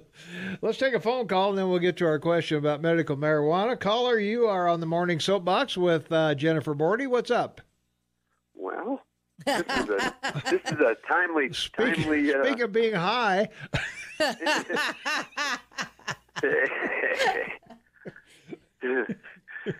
No, I'm not high. It's a little early. Oh, it's early. Too early for you? I usually hold off till 9. Oh, okay. But this is pretty timely because the states and counties and cities are starting to take a little action here with and they're calling themselves the Second Amendment sanctuary states, counties, and cities. But Missouri just passed a law. It's going to have to go to a vote of the people, but it is out there, and I mean in a good way. Well, what's the law? You cannot. The state will not enforce it. This goes right to the judge, to everybody, judges, the sheriffs, Finish everybody. your sentence. What's the law? Yeah. What's the law? Well, the law is they're not going to enforce any unconstitutional gun laws, and they're going to consider it a crime for a federal agent to come into the state and try to enforce an unconstitutional gun law. A crime by the agent?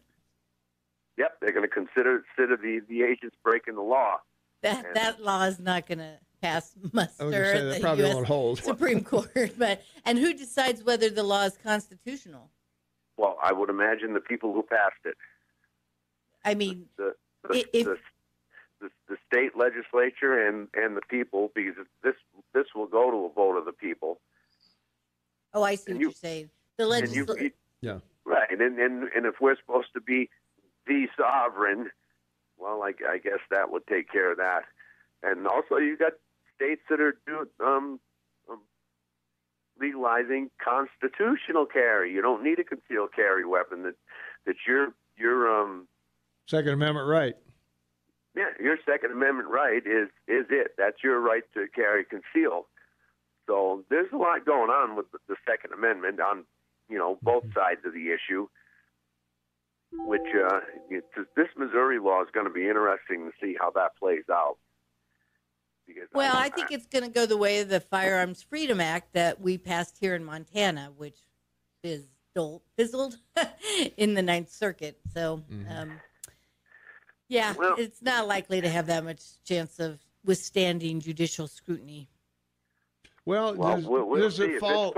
Yeah, I was going to say, this seems like a gray area that falls into laws that are not made by the feds, are reserved to the states.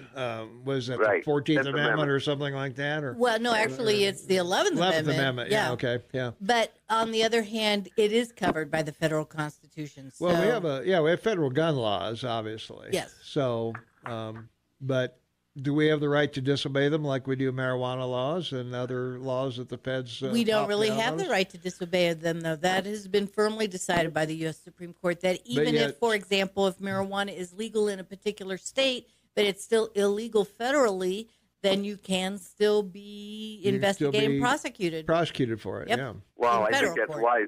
I think that's why they put that in there, that they would consider the federal agents criminals if they tried to come in and enforce unconstitutional gun laws. And it's probably going to hinge on that word infringe. Yeah. And the fact that that the people have to vote this in. It isn't the legislature passing a law. They passed it in both houses.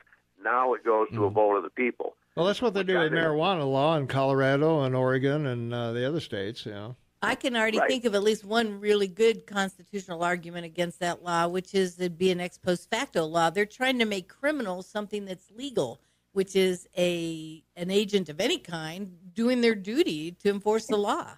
So it just is not going to fly. Well, they come out, here's I look at that. They come out of Washington, D.C., which is pretty much a territory. It's ruled over by Congress. It's the same way. And, through courtesy, agents of the federal government, when they come into a county, should let the sheriff know what's going on they're doing there. Well, I think it should be mandatory that you check in as a foreign agent. Didn't Montana try to pass a law like that, where they would have to do that? Mm-hmm. What happened to it? Well, that came back to the. I think that sprung out of the Freemen when the FBI just kind of came in, and we had more FBI agents than people in Montana or deer in Jordan, Montana. Yeah, in Jordan anyway. But I think that's where that came from. Yeah. Well, Well, then it was Oklahoma City. Yeah, Oklahoma that too. City, Yeah. that bombing in Elohim City, where all these guys were supposedly, hanging out together, all these right-wing wackos, and it turned out most of them were federal agents from one agency or another, and they didn't even know who each other was. Yeah. So undercovers, I guess, huh? Yeah, undercovers. And so that was part of that also. But, the structure of government in this country, our Republican form, is not top down, it's bottom up. In other words, the power comes from the bottom and not from the top. Well, it's supposed to. It's supposed to, exactly. Yeah. But, now we have more criminals in government than we do roam around the streets of Chicago. I would agree with that one. But anyway, the Missouri law will be interesting to watch, I think. Yeah, it will be. See what happens there, because it is the vote of the people. Yeah. And that's, to me, well, that's not going to make it any more constitutional or unconstitutional when challenged in court. I mean, we've had examples of that right here in Montana, where the people have passed initiatives and laws and got struck Pete. down. We got to go. Thanks a lot, man.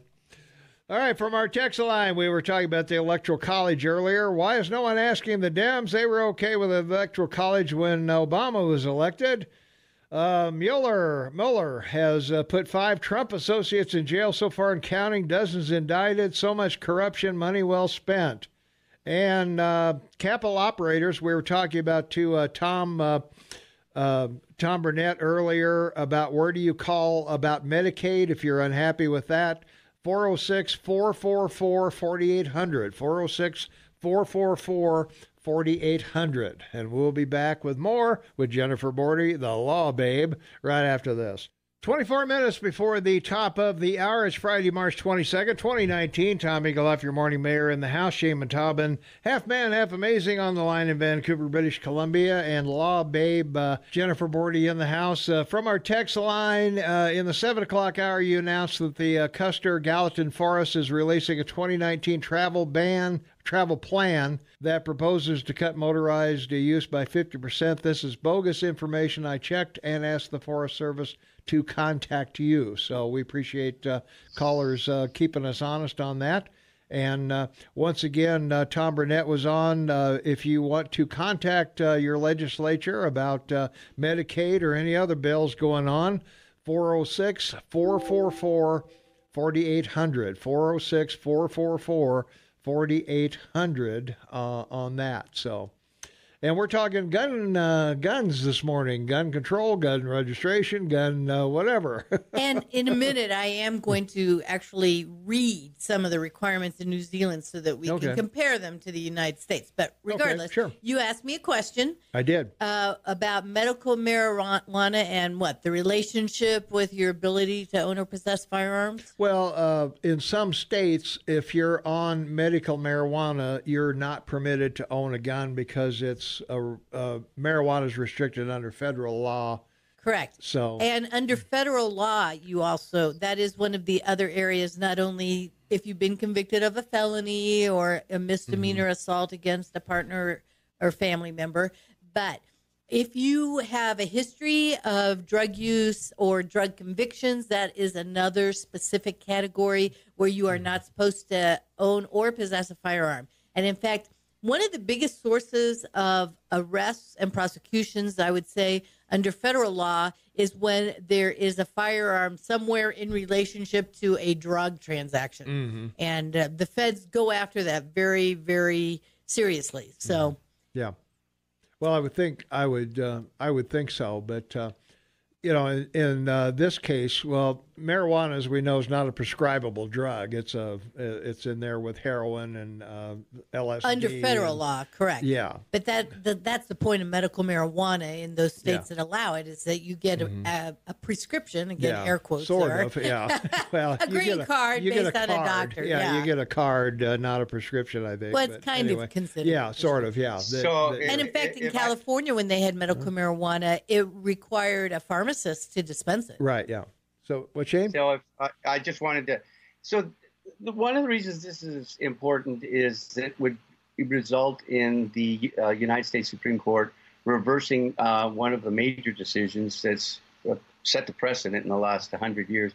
United States versus Cruikshank in 1875, a post-Civil War case relating to depriving free slaves a basic right as freedom of assembly and the right to bear arms. And the court ruled the application of the First and Second Amendment was not intended to limit the powers of the state governments in respect to their own citizens, and has no other effect than to restrict the powers of the national government, respectively. In summary, it ruled the federal government could not file charges against citizens in federal court regarding violations of other citizens' constitutional rights, in this case to bear arms. It was up to the state to protect the fundamental rights of its citizens when their rights were abridged by other citizens. And then the other major case that is the precedent that the Supreme Court has to deal with is Presser versus Illinois, 1886.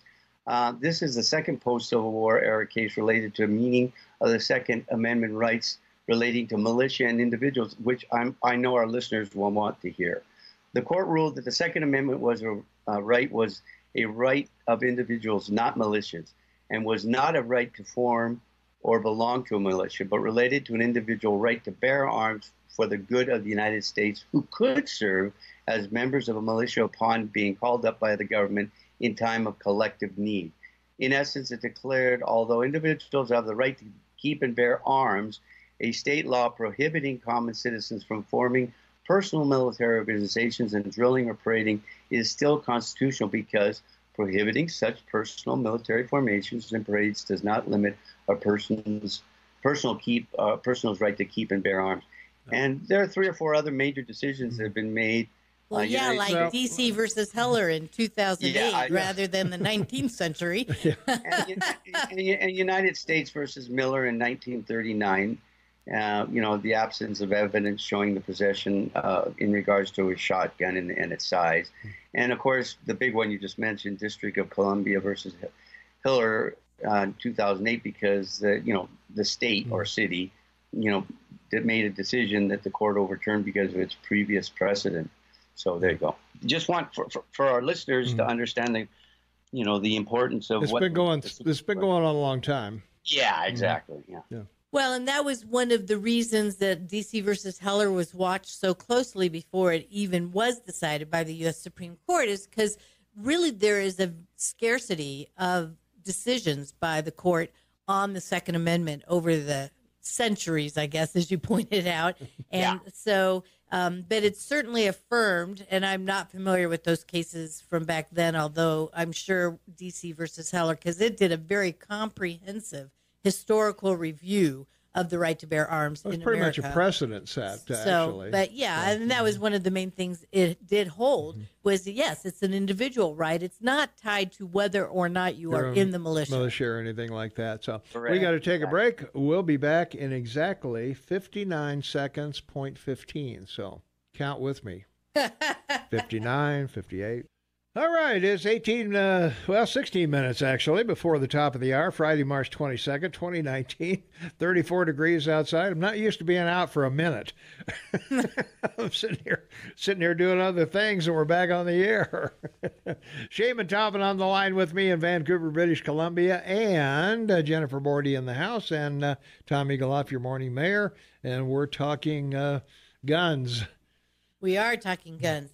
Gun control in particular, because those are the types of laws that are intended to regulate the ownership, et cetera, of firearms. So I wanted to compare a little bit about, since New Zealand is so strict, exactly what it is they do that makes them a strict gun control country. And as I said earlier, it's more they regulate the users by licensing as opposed to the guns themselves. So I just wanted to explain.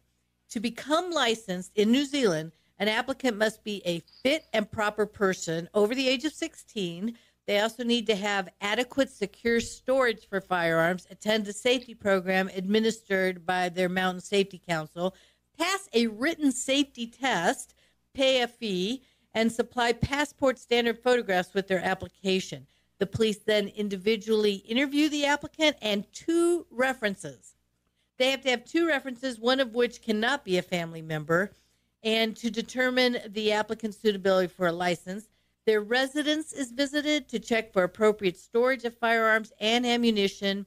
and to ensure anybody else living there is not a security risk, which is interesting when you think about some of the mass shootings in America were by kids that got their firearms from their parents, who could own them. But anyway, so having criminal associations or a history of domestic violence, usually you're going to be refused a license. It can also be refused if the applicant has indicators of drug or alcohol abuse, criminal associations, domestic violence, physical, mental health, or disability issues that would prevent them from possessing or using a firearm safely. Now, we actually have some of that in the U.S. As I said, there was the Brady Law, which was intended to restrict being able to purchase. This is what the background checks, that's the law that initiated the background checks, which, by the way, was successfully challenged by a sheriff right here in Montana as an unfunded mandate, that there was no money provided. And so, of course, they have since fixed that. And the sheriff won that case, by the way, went all the way up to the U.S. Supreme Court. But, of course, now money is provided for the background checks because they are done. But one of the other things that came out of the Brady Law in 1994 was that that guns cannot be purchased by or not supposed to be owned or possessed by people that have history of drug abuse and or criminal convictions for that. Same with alcohol, even is if you have any indications of being an alcoholic. If you have a couple of DUIs, you're supposed to not own or possess a firearm. So, and mental health issues. Interestingly, though, under the New Zealand law where they visit the house and make sure no one else in the house, if you remember the guy from Sandy Hook, while he got the weapons from his mom, who could legally own or possess firearms, he had a history of mental health issues, a huge history of it. And so I suppose you could say if anybody had visited to give her a license to own it, which of course is not the law in the U.S., but maybe they would have caught that. Who knows exactly? And of course, the kids that did Columbine, there was a combination. They actually had purchased, but illegally because they weren't old enough, guns, and they got some from their parents. But so, the point is, it may or may not help. Yeah. There's not enough studies that are ever going to show it does help, because the fact is it will still happen. Maybe at a reduced rate, who knows, but it will still happen. And so in the U.S., we do have one of the highest homicide by firearm rates in the developed world, but it's been going down actually even since before the Brady Law in 1994, since the early 90s, we have seen a steady decline in homicides by guns. So I think it's safe to say that probably even without the Brady Law, we were going to see that, because it's being addressed in other ways, like funding police protection better and educating the public and background checks and all the other things we do. All of the above. Yeah. So, I think that, again, you can't necessarily point to, hey, this is going to solve all our problems. Yeah. I don't know of any law that's going to keep somebody who really wants to cause harm to another person to... That's right. It's sort of like we have the Secret Service, but do we really fool ourselves to think if someone wants to kill the president, they won't be able to get around him and do it? Well, there's what? That's my feeling. at least between 1860 and 1960, it didn't work. I mean, there was Secret Service, obviously not to the degree we have now, too, with President Kennedy. Yeah. So I don't know that we had it really with any of the other presidents, but they were assassinated. From our text line, 478-8298, what is a Montana Firearm Freedom Act? Oh, well, that was an act passed, let me guess. It was right after I retired, so it must have been maybe 2009 or 2011. And it was intended to exempt any firearms actually manufactured in Montana and only sold within Montana from any of the requirements of federal law of, like, regarding making or selling firearms. So, and it was an interesting, it didn't make it to the U.S. Supreme Court, but I think it was the Montana Sports Shooting Association brought the lawsuit themselves to have a court determine that the act was legitimate, and of course the Ninth Circuit did not. So that's where it ended. Okay. But at the time, it was interesting because a lot of other states, at least 9 other states, were emulating Montana and passing that type of thing. But, of course, it went by the wayside because it wasn't upheld by the federal courts. We got to take a quick break for the Rush update and some other things. No Noxatril, no Babel, no Michael Savage, no nothing in there. So here's Rush. 4 minutes before the top of the hour. It's Friday, March 22nd, 2019. Finally Friday, 34 degrees outside. Looking for a high in the 40s, low 40s today. Hopefully we'll make it. Jennifer Bordy, Law Babe in the house. Shaman Taubman, half man, half amazing in Vancouver, British Columbia. And your morning mayor, Tom Eaglehoff, running the mothership today. So what's going on, Jennifer? We're talking about we're guns. talking about gun control. Yes, and we are. I do want to maybe correct or clarify something I said earlier. It wasn't that the Brady bill, which was 93, not 94, restricted gun ownership to people that have drug and alcohol problems and mental health issues. That actually was the Gun Control Act of 1968. However, there was really no mechanism to check that until the Brady bill with the background checks. So in America, that's the only way. They don't come visit your house or anything like that. Now, and just in case you're curious, Shane, I do have Canada's gun control laws in front of me, and as generally they're seen as more severe than the U.S.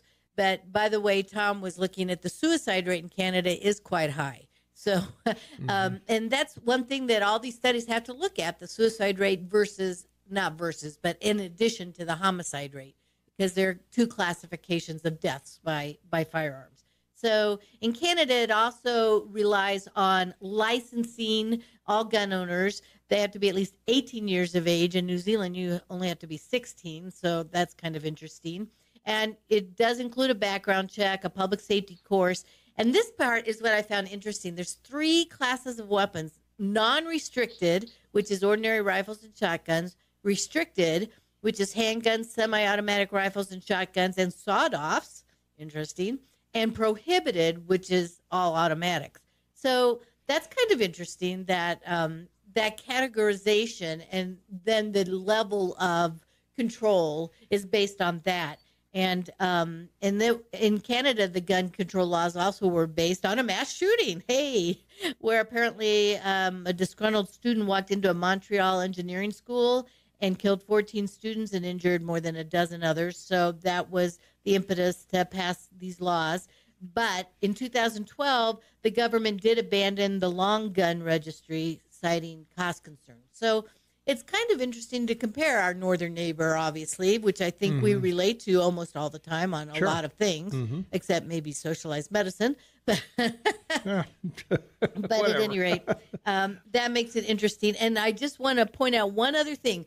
We are probably all familiar with presidents as they walk out the door right before the next one's inaugurated and handing out presidential pardons, right? Right. Well, I just want you to know that Obama instead in January of 2016, I guess that would have been before. I'm sorry. I was thinking it was 2017. So it was not as he was walking out the door.